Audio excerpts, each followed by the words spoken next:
कथा है माता जी अपने भक्तों की सहायता कैसे करती है।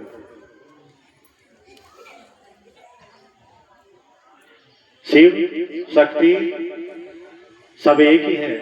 अभी बताया था सत्संग में कि हम तुम भी वही हैं, उन्हीं के अंश हैं। अपने आप को पहचान जाएंगे तो वही बन जाएंगे। जब हम चलते चलते नदी समुद्र पहुंच जाएंगे तो हम भी समुद्र हो जाएंगे। एक लड़की थी शशिकला,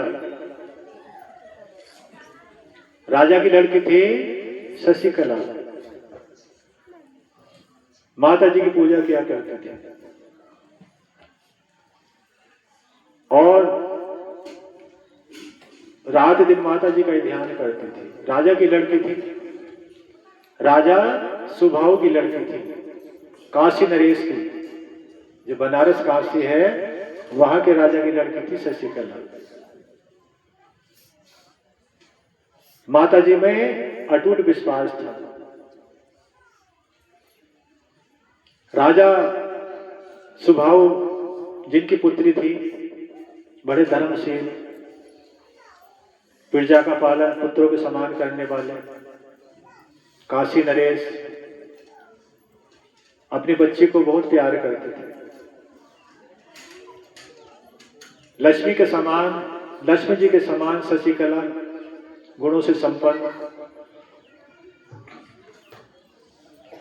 जब विवाह योग्य हुई तो राजा सुभाव ने सोचा कि अपनी पुत्री को वर वो दिलवाऊंगा जो पुत्री को पसंद होगा, जो पुत्री मेरी पसंद करेगी वही राजकुमार से शादी करूंगा। स्वयंवर रचूंगा और स्वयंवर में बहुत राजकुमार आएंगे और शशिकला जिसको पसंद करेगी उसे अपना वर चुन लेगी। राजा सुभाव ने अनेक राज्यों में राजाओं के पास खबर भिजवा दी, सभी देशों में, कि मेरी पुत्री विवाह योग्य हो गई है और स्वयंवर की तैयारी है। अब शशिकला को पता चला कि स्वयंवर की तैयारी चल रही है, तो अपनी एक सखी से कहा कि मेरी माता जी के पास जाओ और माता जी से कह दो कि मैं मन ही मन अपना पति मथुरा के राजकुमार सुदर्शन को चुन चुकी हूं, सुदर्शन से शादी करूंगी। मैं एक को चुन चुकी हूं तो ये स्वयंवर में नहीं आऊंगी। पिताजी से कहो स्वयंवर ना करें, मेरी शादी सुदर्शन से कर दे। अब रानी को पता चला, उन्होंने अपने पति से कहा, राजा सुभाव से, कि पुत्री की इच्छा है कि मेरी शादी सुदर्शन से कर दी जाए। अब राजा को बड़ी हंसी आई कि पुत्री को क्या हो गया, करेंगे तो इसकी पसंद से, लेकिन वो वनों में रहता है, उसके पिताजी को और राजाओं ने मार दिया था, तो उसकी माता और वो मुनि भारद्वाज के आश्रम में पहुंच गए। धन भी नहीं है, राज्य भी नहीं है, अब जंगल में रहना पड़ेगा पुत्री को। इसने कैसा चुन लिया? चुना क्यों था कि सुदर्शन माता जी के बाघ बीज मंत्र का जाप करते थे, उनके मन में बस गया था। शशिकला भी माता जी की पूजा करते थे, उधर सुदर्शन भी रात दिन माता जी की पूजा करते थे, दुर्गा माता का बीज मंत्र का जाप करते थे। अब सुदर्शन के पास शशिकला ने एक ब्राह्मण को भेजा कि हे ब्राह्मण देव, आपकी दक्षिणा तो ये रही, और भारद्वाज मुनि के आश्रम में जाओ और सुदर्शन से कहना कि मेरे पिताजी मेरी शादी करना चाहते हैं और मैं और किसी से शादी नहीं करूंगी। आप मेरे पिताजी के पास आ जाओ, ब्राह्मण को भारद्वाज मुनि के आश्रम में शशिकला ने भेज दिया।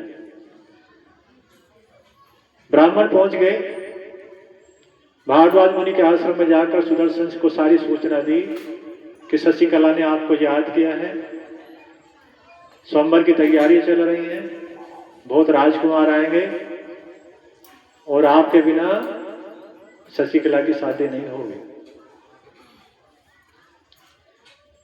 अब सुदर्शन तैयारी करने लगा काशी जाने की। माता को पता चला कि माता मुझे काशी जाना है, शशिकला की शादी होने वाली है और वो मेरे बिना शादी नहीं करेंगे, मेरे अलावा किसी से शादी नहीं करेंगे। तो मां डर गई। सुदर्शन की मां डर गई, बोले पुत्र ये क्या कह रहे हो? माता डर के बोली कि तुम्हारे पिताजी को जिन राजाओं ने मारा था वो राजकुमार भी वहां मिलेंगे,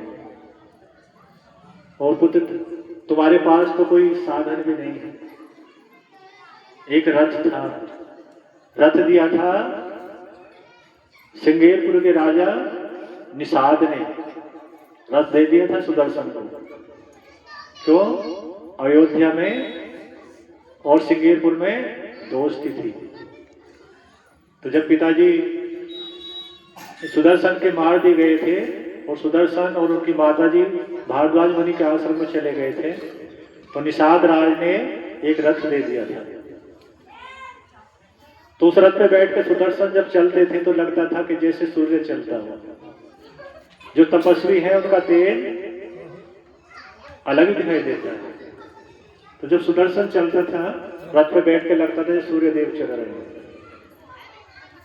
तो बोला मां जाऊंगा जरूर, मेरे कारण शशिकला हो सकता जीवित ना रहे, मैं ना पहुंच पाया था, शादी नहीं करेगी किसी। मां क्या कहने लगी, बेटा मैं भी चलूंगी, अकेला नहीं भेजूंगी तुझे, तेरे बहुत सारे दुश्मन वहां मिलेंगे, तुम्हारे पिताजी को मार डाला, तुझे भी नहीं छोड़ेंगे। तो एक माता जी और एक दासी माता जी की साथ चल रही, तीनों रथ में बैठ के चल रही है। अब काशी पहुंचे तो काशी नरेश को पता चला, राजा सुबाहु को, कि लड़की ने जिसका नाम लिया था वो नरेश, जो राजा का लड़का वनों से, वो भी आ गया है सुदर्शन में। तो राजा सुबाहु ने स्वागत किया, अपनी पुत्री को बहुत चाहते थे सुबाहु। विश्राम गृह में ले गए। माता जी से शशिकला कहने लगी, माता स्वयंवर कैंसिल कर दो। राजा बोले कि पुत्री स्वयंवर में मैंने राजा बुलाए हैं, मेरा क्या होगा, बहुत सारे राजा राजकुमार आए, वो मुझ पर हमला करेंगे, मुझे मारना चाहेंगे सब इकट्ठे होकर। लेकिन पुत्री कहने लगी, पिताजी डरो मत, मेरे साथ माता जी हैं, जिन माता जी की मैं पूजा आराधना करती हूं वही इन राजाओं से सहायता करेंगे। लेकिन पिताजी को फिर भी डर बना हुआ था कि होगा क्या। अगले दिन स्वयंवर राज दरबार लगा, पुत्री पे खबर गई तो पुत्री ने मना कर दिया कि पिताजी मैं स्वयंवर में नहीं आऊंगा, ये सब राजा कामी है, इनके पास नहीं आऊंगा। अब राजा ने सब राजाओं से कहा कि मेरी पुत्री स्वयंवर में आना नहीं चाहती, आप सब अपने अपने विश्राम गृह में चले जाओ। तो राजा आग बबूला हो गए, राजा सुबाहु पे आक्रमण करने के तैयार हो गए। उस समय टल गया समय, कह दिया कि कल स्वयंवर करेंगे, टाल दिया कल के लिए। रात्रि में माता जी से कहा शशिकला ने कि मेरी शादी रात में कर दो, कल दिन निकलेगा फिर राजा कहेंगे कि स्वयंवर रचो, तो रात्रि में मेरी और सुदर्शन की शादी कर दो। तो माता जी ने और राजा ने रात्रि में सुदर्शन और शशिकला की शादी कर दी। अब अगले दिन जैसे सुदर्शन का पता चला और राजाओं की शादी हो गई तो उन्होंने सुदर्शन पर आक्रमण कर दिया कि इसके पिताजी को तो मारा था, इसे भी मारो। और राजा सुबाहु को भी मारेंगे जिसने हमारे साथ छल के हमारी बेइज्जती करी, अपने घर बुलाकर और शादी सुदर्शन से कर दी। लड़ाई संग्राम शुरू हो गया। सुदर्शन ने भी लड़ाई शुरू कर दी, कमजोर नहीं था सुदर्शन। माता जी की शक्ति साथ हो गई। जो अभी बता रहे थे जैसे हमारी सहायता भगवान जी कर रहे थे तो सुदर्शन के अंदर भी शक्ति आ गई और माता जी सहायता करने लगी। लेकिन बहुत सारे राजा थे, सुदर्शन और सुबाहु दोनों थे, दामाद और ससुर दोनों तो लड़ते थे और उनके साथ उनकी सेना थी। और जितने राजा आए थे सबके साथ सेना थी, बहुत सारी सेना थी। अब माता जी ने देखा कि अब मुझे पहुंचना पड़ेगा, मेरे पुत्र संख्या में कम है और उधर से बहुत सारी सेना है, बहुत सारे राजा हैं। एक विशेष शत्रु था शत्रुजित और एक युधाजित। दोनों ने जिनके इनके पिताजी को मारा था सुदर्शन के, वो भी लड़ाई में बाई थे। बोले इसे मारो, इसके पिताजी को तो मारा था। तो शत्रुजित और युधाजित दोनों भयंकर संग्राम कर रहे थे, उनकी सेना भी डटी थी। माता जी आ गई, शेर पर बैठे। बहुत सारे राजाओं को देख के माता जी आ गई, अपने पुत्रों की सहायता अब सामने से कर लो, वैसे तो कर रहे थे। शेर में बैठी माता जब आई तो राजा डर गए कि शेर और उस पर बैठी माता जी, बहुत सारे हाथ, बहुत सारे अस्त्र। लेकिन क्रोध में ना, एक तो पागल को, एक क्रोधी को, अरे बैरागी को डर नहीं लगता। तीन है, एक तो क्रोधी मर जाऊंगा कि मार दूंगा, एक बैरागी उसका डर भगवान जी को चला के डरूंगा कि भगवान मेरे साथ, और एक पागल उसकी बुद्धि खत्म हो गई। तो तीन नहीं डरते। तो क्रोध में आग बबूला थे तो माता जी से डर नहीं रहे थे। बोले एक तो स्त्री है वो, ये क्या कर लेगी। राजा के साथ साथ इसे भी मारेंगे, चलो शेर पर बैठ गई। पहचान हो ही नहीं, पहचान क्रोध में वैसे भी नहीं हो पाती। क्रोध में आज भी फांसी लगा ले ना, सैलपास खा ले, नदी में कूद जा, बाद में कैमरा बचा ले। लेकिन जब क्रोध आ रहा है उस समय नहीं देखता होगा क्या। तो क्रोध में माता जी पर भी आक्रमण कर दिया। शत्रु जितने, युधा जितने और राजाओं ने माता जी पर भी आक्रमण बोल दिया। माता जी ने थोड़ी देर में बहुत सारी सेना काट दी। सेना काट दी, युधाजित को मार दिया, शत्रुजित को मार दिया, जो जो सामने है सबको काट के डाल दिया। अब राजा सुबाहु सामने आए, माता जी के पैरों में गिर गए कि मां, आज तुमने मुझे और मेरे दामाद और पुत्री को बचा लिया। क्यों? शशिकला भी माता जी की पूजा करते थे और सुदर्शन भी, दोनों माता जी के विशेष भक्त थे।